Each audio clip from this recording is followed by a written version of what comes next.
আল্লাহর নবী বলেন, জিবরাইল রে, ইনশাআল্লাহ না বলার কারণে আমার মালিক 15 দিন কোরআন নাজিল করা বন্ধ করে দিল। কিন্তু মক্কার মানুষ আমার বিরুদ্ধে গালি দেয়, আমারে গালি দেয়। আমার আল্লাহ নাকি আমারে ভুলে গেছে। আমি নবীর কলিজায় বড় দারুণ ব্যথা লাগছে। মক্কার মানুষ কেমনে কয় রে আমার আল্লাহ আমারে ভুলে গেছে। জিবরাইল কয়, হুজুর না, আপনার রব আপনাকে ভুলে নেই, আপনারে খুশি করার জন্য একটা সূরা নাজিল হয়ে গেছে। এই 15 দিন পরে কোরআন বন্ধ হওয়ার পরে যে সূরাটা নাজিল হয়েছে এটা হলো সূরা দুহা। বলেন সূরাটার নাম কি? ওই 15 দিন গ্যাপের পরে যে সূরা নাজিল হয়েছে এটাই হলো সূরা দুহা। এখন আসুন মূল আলোচনায়। এতক্ষণ তো নাজিলের কারণটা বুঝতেছেন, সংক্ষেপে বলছি। এখন আসুন নাজিল করে বন্ধুরে আল্লাহ খুশি করছে। এখন আয়াতের দিকে একটু লক্ষ্য করবেন, দেখবেন প্রতিটা আয়াতেই যেন খালি বন্ধুরে খুশি করছে। সুবহানাল্লাহ। আল্লাহ রাব্বুল আলামিন 15 দিন পরে যে সূরাটা নাজিল করলো, সূরাটার নাম হলো সূরা দুহা। আল্লাহ সূরাটা নাজিল করে সূরার শুরুতে 2টা কসম করছে। জোরে করুন, কয়টা? আরো জোরে। 2টা কসম করছে রে। প্রথম আল্লাহ বলেন ওয়াদ-দুহা, দিনের আলোর কসম, ওয়াল-লাইলি ইযা সাজা, রাতের অন্ধকারের কসম। তাফসীর কারকরা বলেন ওয়াদ-দুহার আরেকটা ব্যাখ্যা আছে, ওয়াল-লাইলি ইযা সাজা এটার আরেকটা ব্যাখ্যা আছে। ওয়াদ-দুহার আরেকটা ব্যাখ্যা হলো ওয়াদ-দুহা, বন্ধু আপনার সুন্দর উজ্জ্বল চেহারার কসম। সুবহানাল্লাহ। আমার যুবক ভাইরা, দিলের কান লাগায় শুনে, বন্ধুর প্রতি বন্ধুর কত মায়া গো। বন্ধুর চেহারাটা নিয়ে কসম করছে, বন্ধুর চেহারার কসম করছে। ওয়াদ-দুহা, বন্ধু আপনার সুন্দর উজ্জ্বল চেহারাটার কসম। এরপরে আল্লাহ বলেন ওয়াল-লাইলি ইযা সাজা, এখানেও বন্ধুর কালো চুলের কসম করছে। সুবহান। আল্লাহ বলেন আপনার কালো চুলের কসম, আপনার সুন্দর চেহারার কসম, আপনার কালো চুলের কসম। বন্ধুর চেহারার কসম করছে, বন্ধুর চুলের প্রশংসা করে আল্লাহ হয় চুলের, কালো চুলের কসম, আপনার সুন্দর চুলের কসম। আল্লাহ 2টা কসম করে এরপরে যে আয়াতটা বলেন ওয়াদ-দুহা ওয়াল-লাইলি ইযা সাজা মা ওয়াদ্দাআকা রাব্বুকা ওয়া মা ক্বালা। 2টা কসম করে আল্লাহ তার বন্ধুরে সান্ত্বনা দিয়া বলে, বন্ধু মক্কার মানুষ আপনারে বলে আপনার রব আপনারে ভুইলা গেছে। আপনার চেহারার কসম, আপনার চুলের কসম, মা ওয়াদ্দাকা রাব্বুকা ওয়া মা ক্বালা, আপনার রব আপনার প্রতি অসন্তুষ্ট হয় নাই। সুবহানাল্লাহ। আমার যুবক ভাইরা, মুরব্বী বাবারা, প্রতিটা আয়াতের দিকে যদি ফলো করেন বুঝাই যায় বন্ধুরে বন্ধু কেমনে খুশি করতেছে।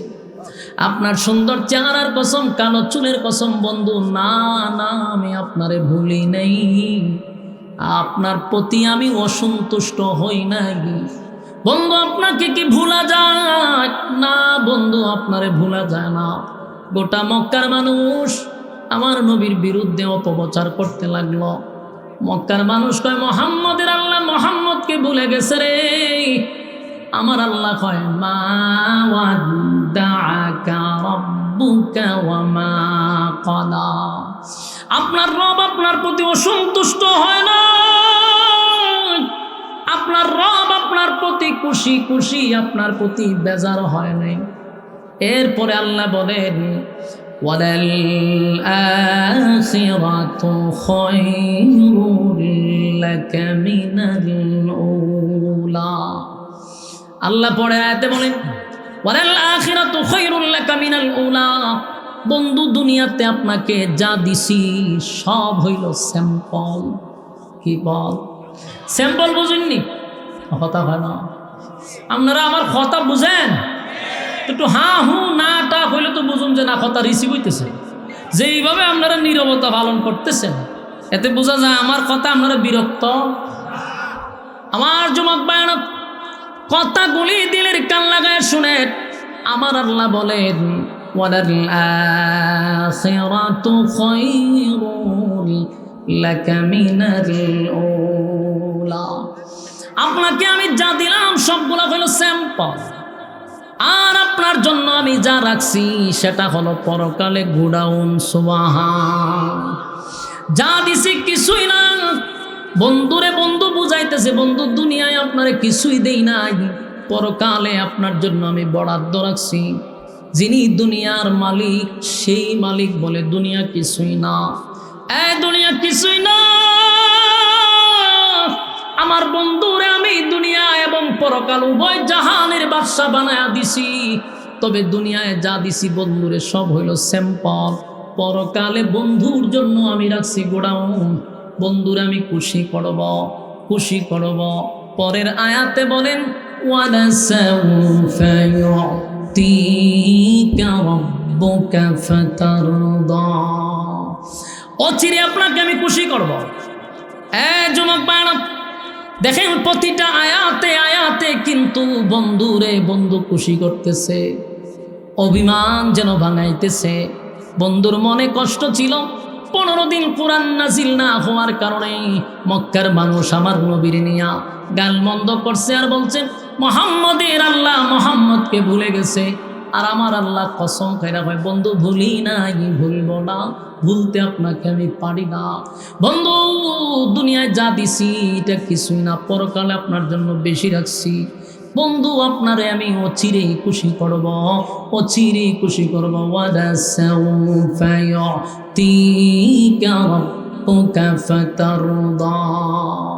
এই ওয়ালা সাউফা ইউতিকা রাব্বুকা ফাতারদা, এই আয়াতের ব্যাখ্যা হলো আল্লাহ বলল আপনারে অচিরেই খুশি করব।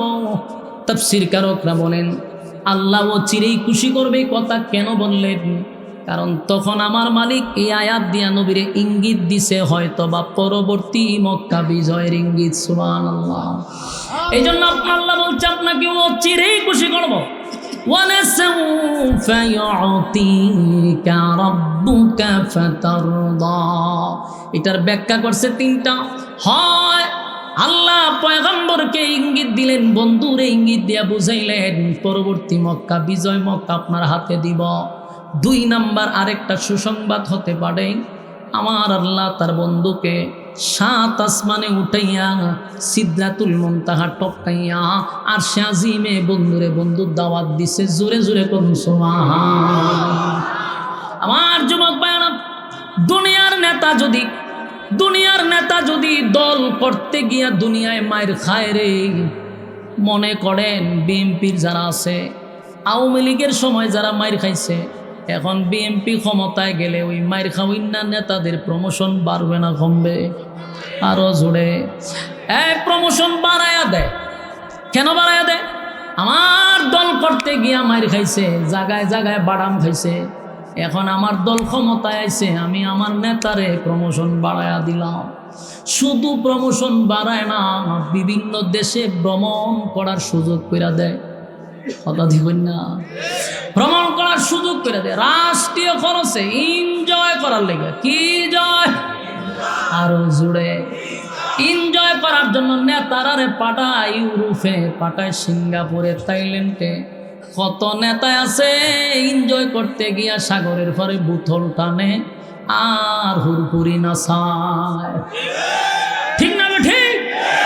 আল্লাহ কয় দুনিয়ার নেতারা মায়ের খাইলেই যদি ভ্রমণের সুযোগ পায় রে, এনজয় করার যদি সুযোগ পায়, তাহলে আল্লাহ বলেন আমার বন্ধু আমার দল করতে গিয়ে মায়ের খাইছে, আমার বন্ধু আমার দল করতে গিয়ে তায়েফে মায়ের খাইছে, আমার বন্ধু আমার দল করতে গিয়ে গালি শুনছে, আমার বন্ধু আমার দল করতে গিয়ে রক্তাক্ত হইছে রে, তাই আমার বন্ধুরও আমি প্রমোশন বাড়ায়া দিব।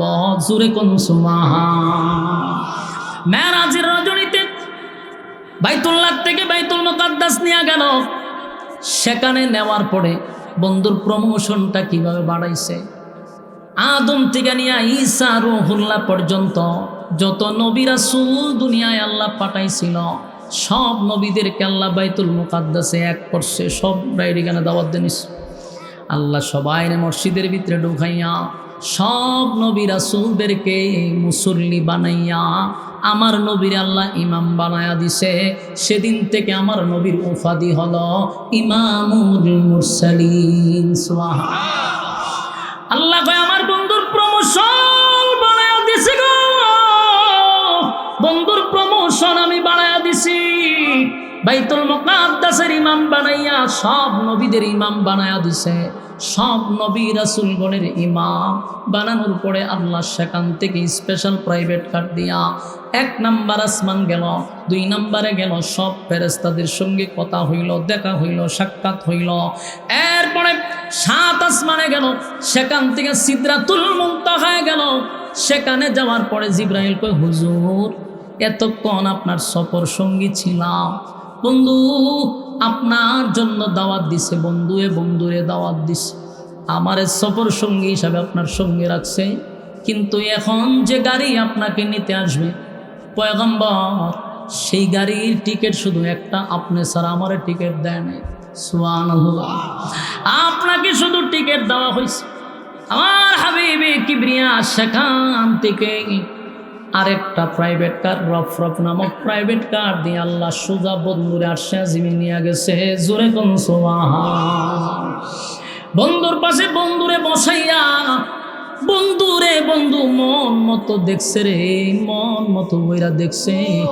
আমার বন্ধুরে আমি কেমন বানাইলাম, আমার বন্ধুরে আমি কাছ থেকে দেখতে চাই। আল্লাহ তার বন্ধুরে নিয়ে গল্প করলো, দেখা সাক্ষাৎ হইল। তারপরে জান্নাত দেখাইলো, জাহান্নাম দেখাইলো। আল্লাহর সৃষ্টি জগৎ ঘুরে ঘুরে বন্ধুরে সব দেখাইয়া আমার নবীরে হাউজে কাউসারের পারে নিয়ে গেছে।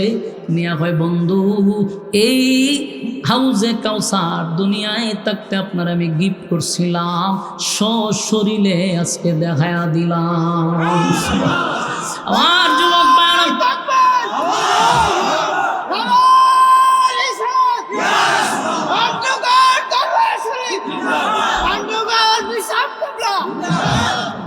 আমার যুবক ভাইরা বন্ধুরে বন্ধু দাওয়াত দিয়া নিল। আল্লাহর নবী সেখানে যাওয়ার পরে সব দেখার পরে এবার আল্লাহ জিগায় বন্ধু আপনি খুশি না বেজার? বন্ধু কয় মালিক এত আনন্দ আমি কোথায় রাখবো? আমার আপনি 7 আসমান টপকাইয়া আরশে আজিম পর্যন্ত নিয়ে আসলেন সশরীরে। আমরা বিশ্বাস করি আমার আল্লাহ নবীর সশরীরে নিয়ে গেছে, সচক্ষে নবী দেখছে। আল্লাহ জিগায় বন্ধু খুশি না বেজার? আমার নবী কয় আল্লাহ এত আনন্দ আমি কোথায় রাখবো, এত আনন্দ আমি কোথায় রাখবো?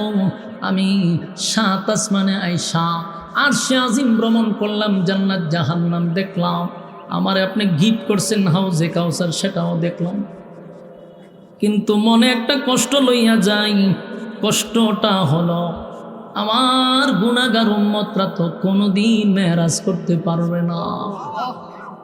সেই ব্যথায় ব্যতীত হইয়া মনে একটা কষ্ট লই আমি দুনিয়ায় যাব। আল্লাহ কয় না বন্ধু আপনাকে বেজার করে তো আমি দিব না, আপনারে বেজার করে আমি দুনিয়ায় পাঠাবো না। বন্ধু ওয়াদা দিলাম আপনি মেরাজ করছেন 7 আসমানে আইসা, আর উম্মত করবে দুনিয়ায়, তাই কা জোরে কোন সুবহান। সেখান থেকে আল্লাহ তার বন্ধুরে হাদিয়া দিল নামাজ। আল্লাহ কয় নামাজ যারা কায়েম করবে, নামাজ যারা পড়বে, তারা আমি আল্লাহর সঙ্গে জমিনে তাইকা মেরাজ করবে। চিৎকার দিয়া কোন সুবহান। আমার যুবক ভাইরা وَلَسَوْفَ يُعْطِيكَ رَبُّكَ فَتَرْضَى, অচিরেই আপনাকে খুশি করব। وَلَسَوْفَ يُعْطِيكَ رَبُّكَ فَتَرْضَى এর আরো ব্যাখ্যা আছে। স্বল্প সময়ে সবগুলা বললে আমার ওয়াজ শেষ হবে না। তাই আমি সংক্ষিপ্ত আপনাদেরকে টাচ দিয়া গেলাম যে ওয়ালা সাউফা ইউতিকা রাব্বুকা ফাতারদা, এর ইঙ্গিত মক্কা বিজয় হতে পারে, এর ইঙ্গিত মেরাজ হতে পারে। আরেকটা কথা বলছেন তাফসীর কারকরা, কারণ আল্লাহ যখন বলছে আপনাকে আমি খুশি করব, খুশি করব, আল্লাহর নবী তখন বলছিল মালিক আমার গুনাহগার উম্মত যদি একজনও জাহান্নামে থাকে আমি নবীরে আপনি খুশি করতে পারবেন না। আমার নবীর কত মায়া,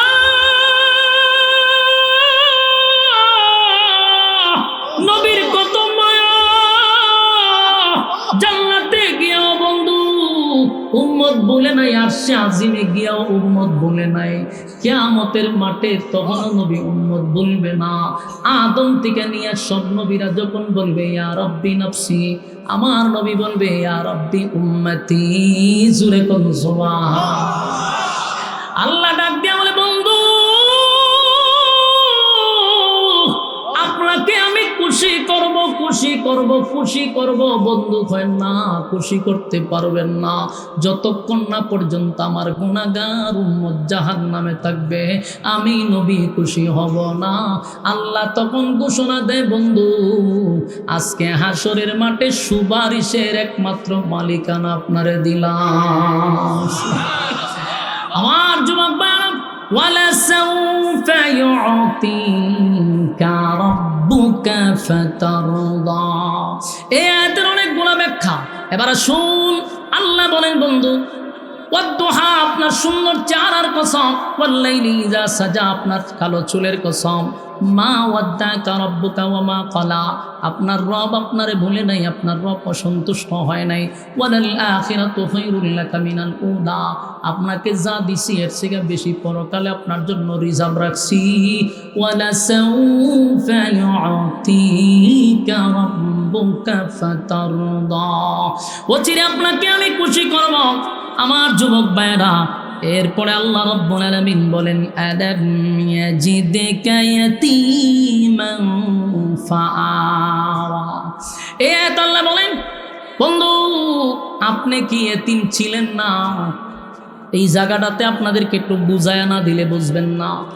এতগুলা প্রশংসার পরে নবীরে খুশি কইরা আল্লাহ কেন বললেন আপনি কি এতিম ছিলেন না? মাঝখানে এই কথাটা কেন ঢুকাইল? এটা বোঝার জন্য আপনাদেরকে এক্সাম্পল দিলে বুঝতে পারবেন। দুই বন্ধুর মধ্যে মহব্বত, হঠাৎ করে বন্ধুর সঙ্গে বন্ধু অভিমান চলতেছে। অভিমান বুঝেননি? বন্ধুর মধ্যে বন্ধু অভিমান চলতেছে। আমার যুবক ভাইরা মনে করেন এক বন্ধু আরেক বন্ধুরে কয় দোস্ত তুই আমারে ভুইলা গেছস, আগের মতো আর তুই আমারে ভালোবাসস না।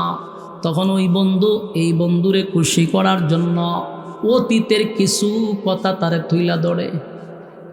আমি কি বুঝাইতে পারছি? যেটা আমরা গ্রাম্য ভাষায় কয় খুঁটা দেয়, আপনারা এদের গীতা কই খুঁটা কইনি খুঁটা দে হয় আমি তোরা খাওয়াইছিলাম না, ওইটারে কয় খুঁটা। আল্লাহ এখানে নবীরে খুঁটা দিছে। বন্ধু যখন কয় আপনি কি আমারে ভুইলা গেছেন গো, আল্লাহ কয় বন্ধু আলাম ইয়াজিদকা ইয়াতীমান ফাআওয়া আপনি কি এতিম ছিলেন না? এটা বইলা বন্ধুরে অতীতের কথা স্মরণ করায় বুঝাইতে চায়। কেমনে বলবো? তখনই বলি না আর এখন বুঝি ভুইলা যাইব। আপনি এতিম ছিলেন, আপনার আমি আশ্রয় দিছি। জুরে কোন সুবহান।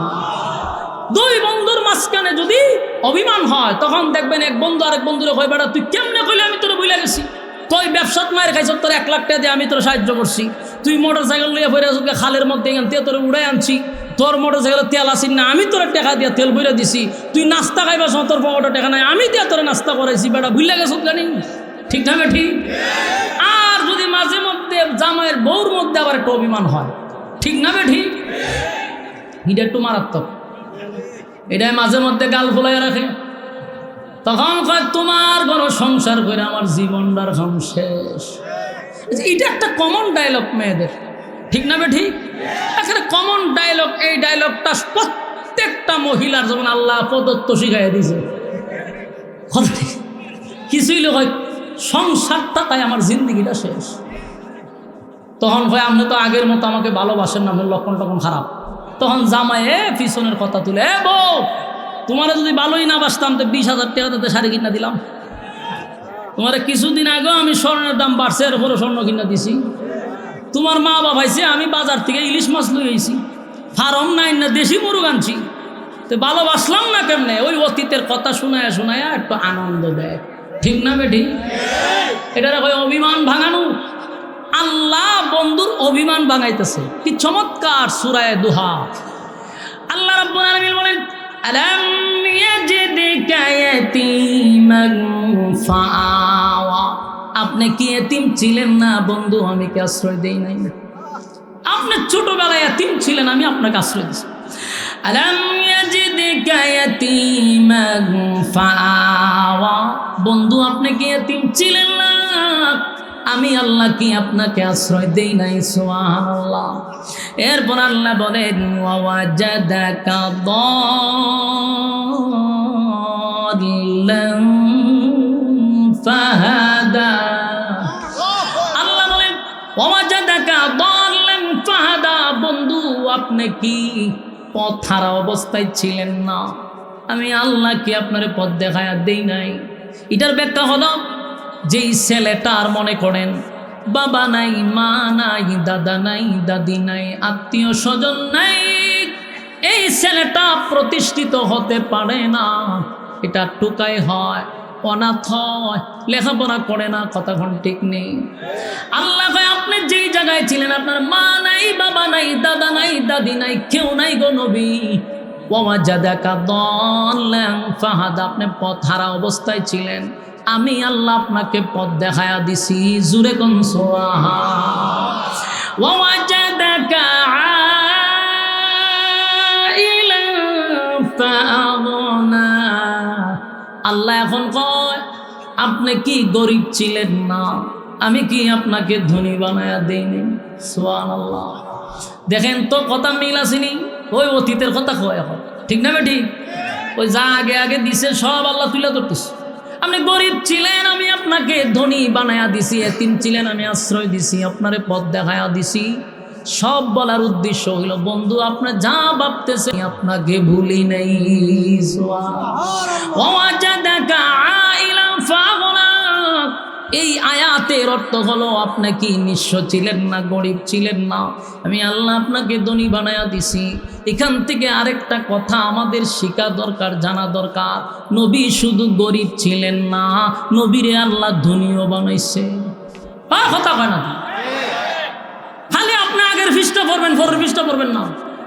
খালি হারাটা জীবন করেন নবীর ভেড়া ভাত্তর ভাত্তর আসিল সত্য, নবী গরিব ছিল সত্য, সবই সত্য।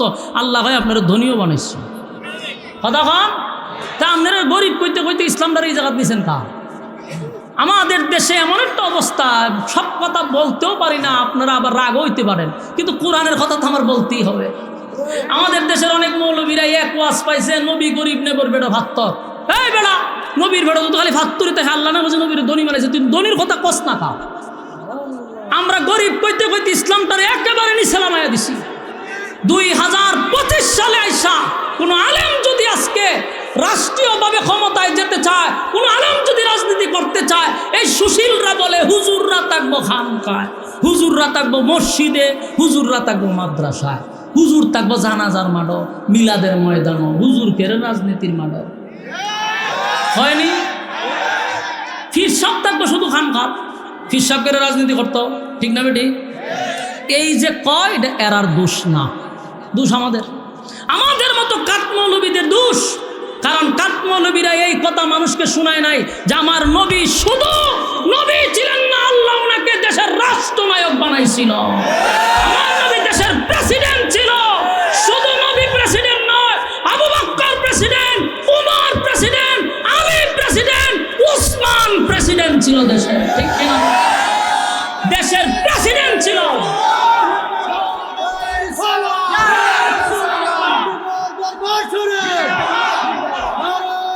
সম্মানিত শুধু আমার স্পষ্ট কথা, আমরারে অনেক সময় জিগায় হুজুর রাজনীতিটা পাইছেন কো? আমারে যদি জিগাই তো সালি দিয়া দইরা হতাম কারো তাক রাজনীতি কই পাইছি আমি তোরে কইয়া দিব।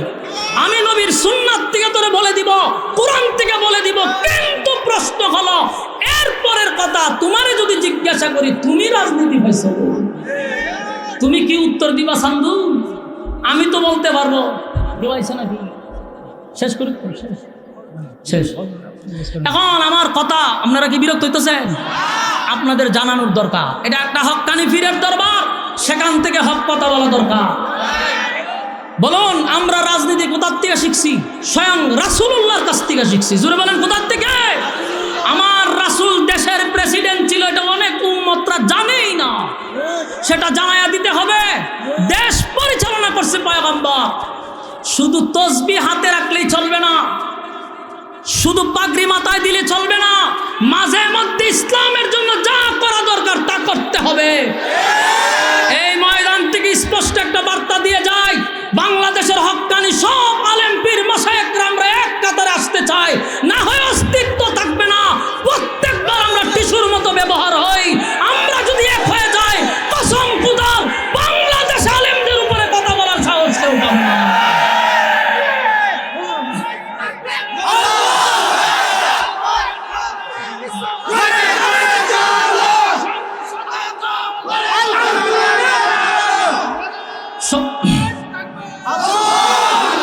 সম্মানিত সুধী, আমি আরেকবার এই কথাটা বলছি, মেহেরবানি করে কথাগুলি আপনাদের নলেজে রাখার চেষ্টা করবেন। আমরা সব দল এক হতে হবে। যে দাঁড়াইয়া পড়ে তারা দাঁড়াইতে দেন, গুতাগুতি করেন না। যে বুকে হাত বাঁধে বাঁধতে দেন, দাঁড়াইয়া থাকলে দাঁড়াইয়া থাকতে দেন, বৈশা পড়লে বৈশা পড়তে দেন, উষা টুপি লাগাইছে লাগাইতে দেন, নেশা টুপি লাগাইছে লাগাইতে দেন, কিন্তু ইসলামের জন্য আমরা এক কাতারে থাকবো ইনশাআল্লাহ। আমরা দলাদলি বাদ দিতে হবে, গোতাগতি বাদ দেন, কারণ আমাদের পায়ের নিচে এখন মাটি নাই। 16টা বছর আমরা ফাটার বলি হইছি। কোনো কিছু হইলে আমাদেরকে ট্যাক লাগাইয়া আমাদের হাজার হাজার আলেমদেরকে নির্যাতন করা হয়েছে। আবারও সেই কাঠ ব্যবহার করা হচ্ছে, আবার উলামায়ে কেরামদের উপরে নির্যাতন শুরু হয়েছে। এই জন্য আমি বলবো আল্লাহর কসম, এখন যদি এক না হইতে পারি, আমাদের কপালে যে কি আছে এটা লিখে রাখেন। যেই কাঠ ব্যবহার করে 16 বছর চলছে, অনেকেই এই কাঠ ব্যবহার করতে চায়। যাই না রাখেন, আগেও বলতাম আমরা এই দিন নয় আরো দিন আসবে। সুতরাং দিন আসছে, এখন এই কাঠ আর বিক্রি হয় না, এই ক্যাপসুল আর কেউ খায় না। ঠিক না বে ঠিক? ওলামায়ে কেরাম আপনাদেরকে হাত জোর করে বলছি, আপনারা ডাক দেন, যত পীর মাশায়েখ আছেন আপনারা ডাক দেন। আমরা পীর আউলিয়ার মাধ্যমে এই সংগ্রাম শুরু করতে চাই। বাংলাদেশে নবী রাসূল আসে নাই, এদেশে ইসলাম প্রচার করছে একমাত্র আউলিয়া উলিয়ারা, আল্লাহর ওলিরা দিন প্রচার করছে, নবী রাসূল আসে নাই। ঠিক কিনা বলেন? এটা ওলি আউলিয়ার জমিন, আমরা তাদের ডাকের অপেক্ষায় আছি ইনশাআল্লাহ। পীর সাহেবরা যদি ডাক দেয়, গোলাম জিলানী যদি ডাক দেয়, আড়াইবাড়ির দরবার যদি ডাক দেয়, সরসিনার দরবার যদি ডাক দেয়, চরমনায় যদি ডাক দেয়, আড়াইবাড়ি সহ এখানে আরে কি আছে, সোনাখান্দা সহ, এরপরে দামতি সহ সব পীররা একটা জায়গায় আসেন, আমরা দেখতে চাই, আমাদের চোখের শান্তি। মানুষ এখন চায় যে পীররা এক কাতারে দাঁড়াক, এটা মানুষের প্রশান্তি আসবে কলিজায়। সেই সুযোগটা হওয়া দরকার আছে না নাই? আল্লাহ বুঝার, মানার, আমল করার তৌফিক দান করুক, আমিন। সম্মানিত সুধী, আপনাদের কর্তৃপক্ষ থেকে আমার সময় নির্ধারণ করা হয়েছে 9:45। আমার এই জায়গাটায় আর সময়ের জায়গায় দাঁড়ায় গেছি।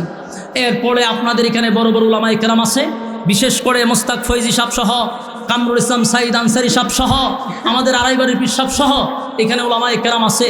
তারা আপনাদের সামনে একের পর এক কোরআনের বাণী শোনাবে। আপনারা কথাগুলি শুনে মুনাজাত দিয়ে তারপরে বাড়ি যাব ইনশাআল্লাহ। আমার কথাগুলোর উপরে বলনেওয়ালা শুননেওয়ালা উভয়কে আল্লাহ সহি আমল করার তৌফিক দান করুন, সকলে বলে আমিন।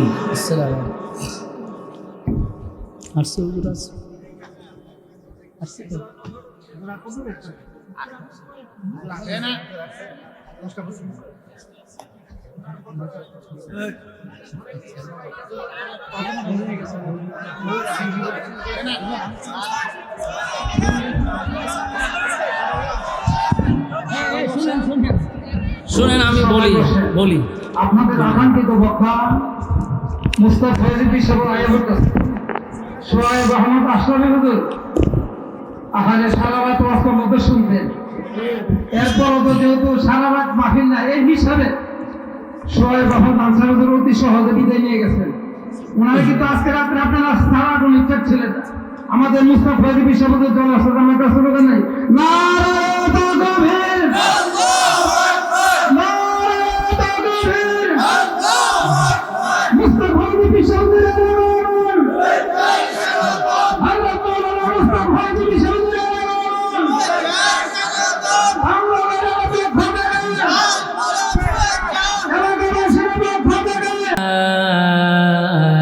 الآخرة خير لك من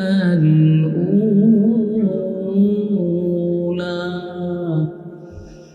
ولسوف يعطيك ربك فترضى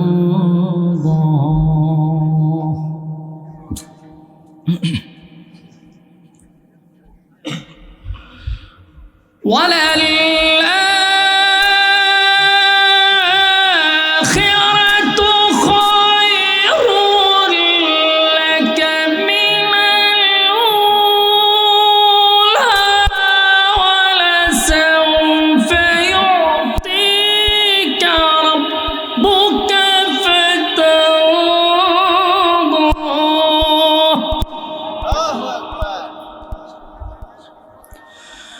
ولسوف يعطيك ربك فترضى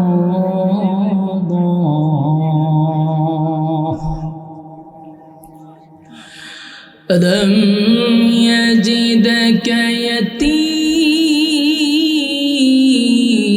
يتيما فآوى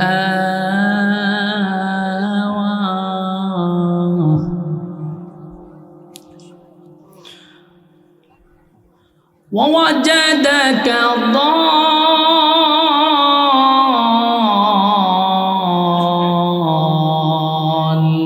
ضالا فهدى ووجدك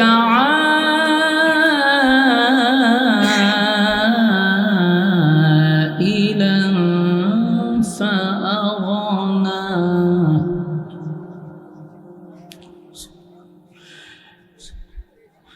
فأما اليتيم فلا تقهر وأما السائل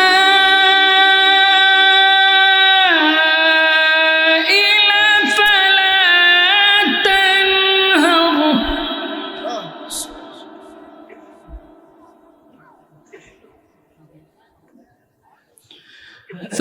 فأما اليتيم فلا تقهر وأما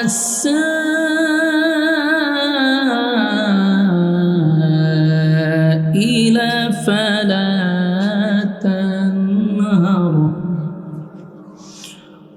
وأما بنعمة ربك فحدث صدق الله العظيم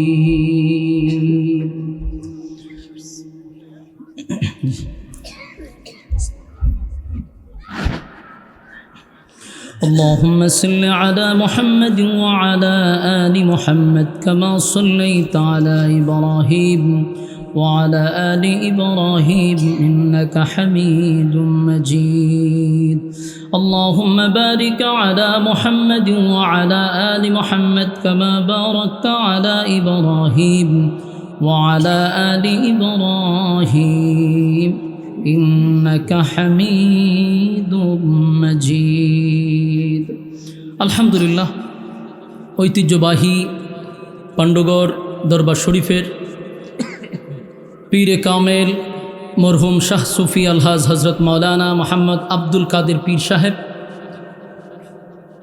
রহমতুল্লাহ আলাইহির প্রতিষ্ঠিত ইসালে সোয়াব মাহফিলের সম্মানিত আজকের যিনি সভাপতি বিশিষ্ট আলেমে দ্বীন বাংলাদেশের অন্যতম পরিচিত একটি দরবারের সম্মানিত বিশিষ্ট আলেমে দ্বীন হজরত মৌলানা গোলাম পরোয়ার সাইদি সাহেব, পীর সাহেব, আড়াই বাড়ি দরবার শরীফ। আজকের মাহফিলে আরও আছেন যিনি এই দরবারের বর্তমানে দায়িত্ব পালন করছেন, বিশিষ্ট আলেমে দ্বীন হজরত মাওলানা গোলাম জিলানি পীর সাহেব, পাণ্ডগড় দরবার শরীফ। এছাড়াও আপনাদের এখানে আরও অনেক ওলামায়ে কেরাম উপস্থিত হবেন, বিশেষ করে হজরত মাওলানা কামরুল ইসলাম সাইদ আনসারি সাহেব, হজরত মাওলানা মুস্তাক ফৈজি পীর সাহেব, নাগাজ দরবার শরীফ। বহু ওলামায়ে কেরাম এখানে উপস্থিত হবেন ইনশাআল্লাহ। আপনারা দূর দূরান্ত থেকে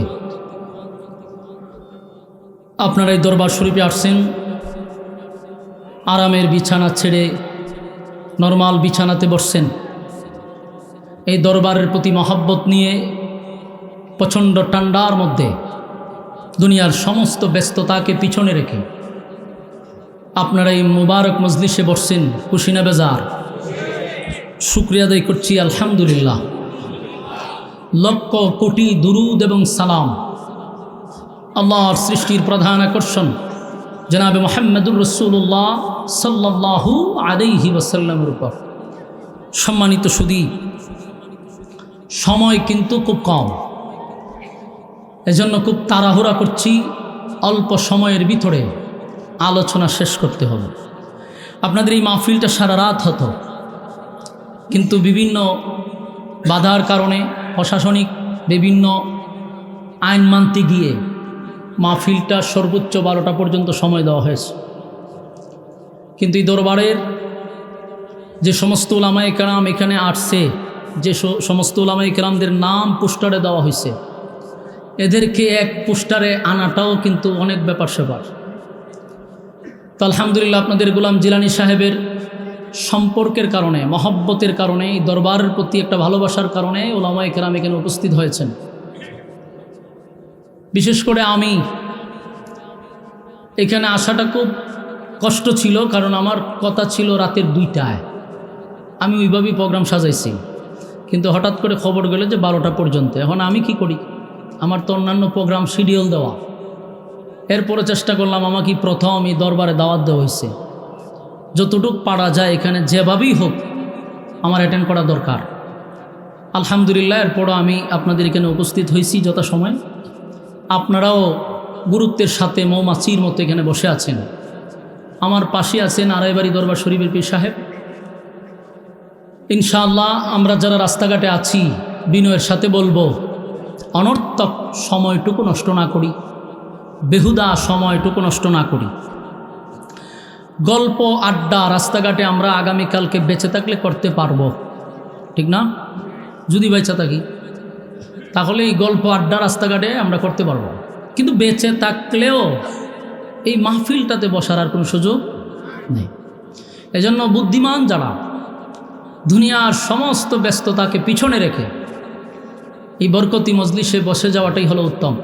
আল্লাহ রাসূল বলেন, নাযালাত আলাইহিমুস সাকিনা, যতক্ষণ এখানে বসা থাকবেন ওপর থেকে সাকিনা রহমত নাজিল হবে।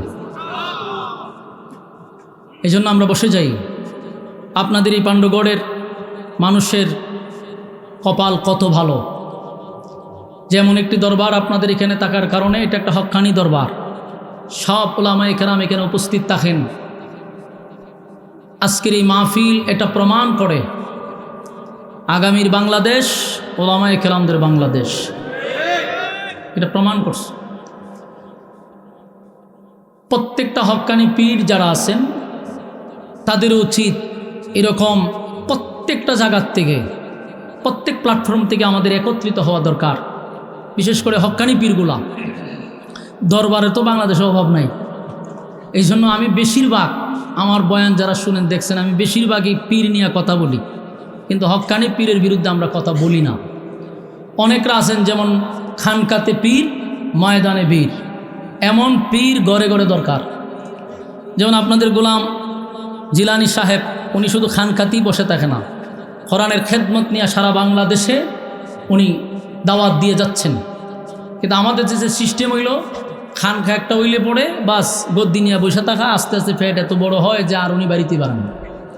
আমরা এমন পীর চাই না। আমরা পীর চাই আড়াই বাড়ির মতো, পীর চাই এরকম ফান্ডগড়ের মতো, তারপরে সারসিনার মতো, তারপরে আপনার ধামতির মতো, এরকম আরও অনেক আশেপাশে অনেক দরবার আছে যেগুলো হকের কথা বলে, ঠিক না? আল্লাহ তাআলা আমাদের সমস্ত উলামায়ে কেরামদেরকে একটা প্ল্যাটফর্মে আসার তৌফিক দান করুক, আমিন। সম্মানিত সুধী, আমি আপনাদের সামনে একটা কমপ্লিট সূরা তেলাওয়াত করছি।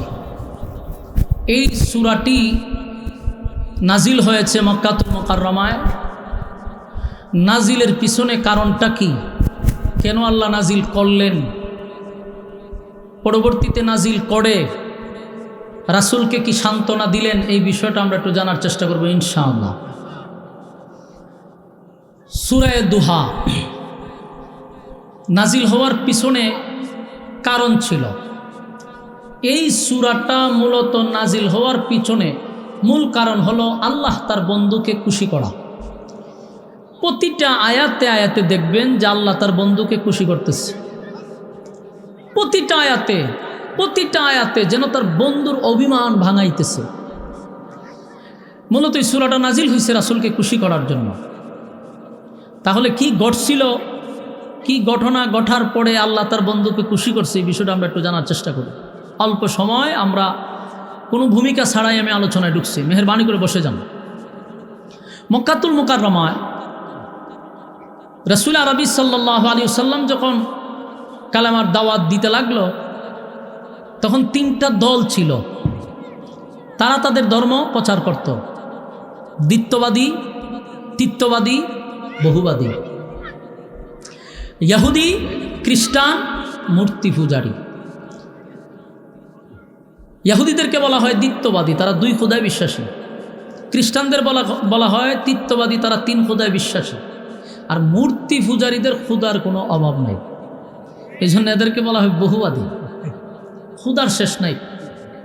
এরার একটা দাবি হইল কমপক্ষে এদের খুদা হইল 33 কোটি, ঠিক না ভাই? ঠিক। আমি একদিন চিন্তা করতে 33 কোটি এক জায়গায় করবো কেমনে? আমি যদি এখন মাউথ থেকে দূরে, ফুস্টার থেকে দূরে, টেবিল টুবিল, ফ্যান্ডেল, লাইট মাইট সবও যদি খুদা ধরি, ক্যামেরাম্যান সহ, তাও তো 1000 করতে পারতেন না। তাহলে 33 কোটি মিলাইব কেমনে? তো এই জন্য এদেরকে বলা হয় বহুবাদী। তো এই তিন দল করলো কি, রাসূলের কাছে গেছে, গিয়া বলল যে আমরা তো আমাদের ধর্ম প্রচার করতেছি, তুমি নতুন করে একত্ববাদী খোদার দাওয়াত দেওয়ার কি দরকার? তারা রাসূলকে বাধা দিল, বিভিন্নভাবে বুঝাইবার চেষ্টা করলো, কোনোভাবেই পারল না। শেষে করলো কি, মক্কার বড় বড় যত বুদ্ধিজীবী আছে, এই বুদ্ধিজীবীগুলারে এক জায়গায় করছে। ভাই আমরা কথা না বলি, মেহরবানি করে কথা না বলি, এটা একটা দরবারের মাহফিল, মেহরবানি করে আমরা বেয়াদবি না করি, বসে যাই, কথা না বলি। তো দেখেন, মনোযোগ দিয়ে একটু শোনেন। তো তারা সমস্ত বুদ্ধিজীবীগুলারে একত্রিত করছে। বুদ্ধিজীবী তো বুঝেন না? এখন দেখেন না, বাংলাদেশে আরও বুদ্ধিজীবী কিন্তু রয়ে গেছে। শাহরিয়ার কবিরের পরেও তার চাচাতো ভাই, মামাতো ভাই, খালাতো ভাই কিন্তু এখনও আছে। তো এরকম বুদ্ধিজীবী নামক প্রতিবন্ধীগুলা এক জায়গায় একত্রিত হয়েছে, আল্লাহর রাসূলের কাছে গেছে। গিয়া তারা একসাথে বসছে, রাসূলকে অনেকগুলো প্রশ্ন করছে। আল্লাহ রাসূল তাদের প্রশ্নের উত্তরগুলা দিয়া দেয়, প্রতিটা কথার খণ্ডন করছে। কিন্তু বিষয়টা হলো, এদেরকে যখন রাসূল কোনো কথা বলে, এরা এই কথার উত্তর দিতে পারে না। বারবার তারা বসে, বারবারই তারা লজ্জিত হয়, অপমানিত হয়, নিজেরাই অপমানিত হয়। তো এক পর্যায়ে তারা বলা বলি করতে লাগলো যে আমরাই এতবার গেলাম আব্দুল্লাহর পুত্র মুহাম্মদের কাছে, আমরা নিজেরাই লজ্জিত হই, তার সঙ্গে কথা বলে আমরা পারতেছি না। কোনো না কোনো জায়গায় আমরা আটকা পড়ে যাই, কোনো না কোনো জায়গাতে গিয়ে আমরা আর আগাইতে পারি না। এটা তো লজ্জা, এটা তো শরম। আর কত ওনার কাছে আমরা লজ্জিত হব? আমাদের সমস্ত বুদ্ধিজীবীদের মাথা সব শেষ, এরপরও পারলাম না। এদের মধ্যে একজন বলল যে আমরা মৃত্যু পর্যন্ত যদি আব্দুল্লাহর পুত্রের সাথে আমরা বৈঠকে বসি, টকশুতে বসি, ওনাকে হারাইতে পারবো না। সুবহানাল্লাহ আসেনি? এদের দলের লোক বলতেছে। তো জিজ্ঞাসা করলো কেন? ও কারণ ওনার কাছে যে এলেম, এটা তো আসমানি এলেম, আসমানি এলেম ওলার সঙ্গে আমরা পারবো না। তখন বলল যে আমরা কি করতে পারি, আমরা তো হারলেও চলবে না। তো আমাদের একটা করণীয় হলো, আমরাও আসমানি এলেম ওলা লোকরে ভাড়া করে হইলে আনতে হবে। তো বুড়া মক্কায় তালাশ করছে, আসমানি এলেম ওলা লোক নাই। মক্কার থেকে 450 কিলোমিটার দূর হইল মদিনা। মদিনায় গেছে তারা, ভাড়া করে লোক নিয়ে আসবো টকসুর জন্য। চিন্তা করেন, বাংলাদেশেও কিন্তু বহু টকসু হয়ে গেছে, ঠিক না? 16 বছর টকসু হয়েছে, পরিকল্পিতভাবে আলেমদেরকে নিত টকসুতে। 5-6টা নাস্তিক থাকতো, একজন আলেম থাকতো। এদের উদ্দেশ্য ছিল জাতির কাছে আলেমদেরকে অপমান করা। কিন্তু আল্লাহ কি এলেম দিছে আলেমদেরকে, 5-6টা নাস্তিকদেরকে না খানি সুবানি খাওয়ায় ছেড়ে দিছে একজন আলেম। বিশ্বাস না হলে আপনারা টকশোগুলো দেখেন, ঠান্ডা মাথায় শেষ করছে। কারণ উলামায়ে কেরামদের কাছে যে এলেম, এটা আসমানি। এই জন্যই যতই চেষ্টা করুক, শাহরিয়ার কবিরে ধরছিল না সালি দিয়া আব্বাসী সাহেব, না খানি সুবানি খাওয়ায় ছাড়ছে। নিজের বহু বড় বুদ্ধিজীবী মনে করতো, আব্বাসী সাহেবের কাছে টিকতে পারলো না। তো এই জন্য বুঝতে হবে আলেমদের কাছে যে এলেম, এটা আসমানি। তো রাসূলকে পরাজিত করার জন্য এরা মদিনায় গেছে তাওরাতের আলেমদের সাথে পরামর্শ করার জন্য। তাওরাতের আলেমদের কাছে গিয়ে বলল যে আমরা ভারাক্রান্ত মন নিয়ে কষ্টের সহিত এত দূর পাড়ি দিয়ে আসছি আপনাদের কাছে। মক্কাতে আমাদেরই রক্তের, আমাদেরই বংশের, নাম তার মুহাম্মদ সাল্লাল্লাহু আলাইহি ওয়াসাল্লাম। সে নতুন করে আমাদের বংশের মধ্যে একটা ফাটল সৃষ্টি করতেছে, একত্ববাদী খোদার দাওয়াত দেয়, নিজেকে রাসূল দাবি করে। তার সঙ্গে আমরা কথা বলেও পারি না, কোনো না কোনো জায়গায় আটকা পড়ে যাই, বারবার লজ্জিত হই। এখন আপনারা আমাদের সঙ্গে চলুন, আমাদের পক্ষ থেকে আপনারা কথা বলবেন। তাওরাতের আলেমরা বলল, ওনার বংশটা কি কুরাইশ বংশ? সবাই হ, কুরাইশ বংশ। দাদার নাম কি আব্দুল মুত্তালিব ছিল? বলে হ। বাবার নাম কি আব্দুল্লাহ ছিল? বলে হ। মার নাম কি আমেনা? বলে হ। তার নাম কি মুহাম্মদ সাল্লাল্লাহু। এরা বলল যে আমরা তো কিছুই বলি না, আপনারা কি সব জানেন? তাওরাতের আলেমরা বলল, আমরা তো ওনার অপেক্ষায় ছিলাম, আমরা যে কিতাব পড়ি সেই কিতাবের প্রতি পৃষ্ঠায় পৃষ্ঠায় ওনার নাম। সুবহানাল্লাহ। তখন তারা আশ্চর্য হয়ে গেল যে আমাদের থেকে তারা বেশি মুহাম্মদকে নিয়ে গবেষণা করছে। তাওরাতের আলেমরা বলল, সারা মদিনার সব তাওরাতের আলেম গিয়েও যদি ওনার পাশে বসে, এতিমের মতো বসে থাকতে হবে, কখনো আমরা বিজয় হতে পারবো না। সুবহানাল্লাহ থাকলে হইতে পারে না। পরবর্তীতে মদিনার এই আলেমগুলা বলল যে আমাদের যাওয়ার দরকার নাই, আমরা গেলেও পরাজিত হব।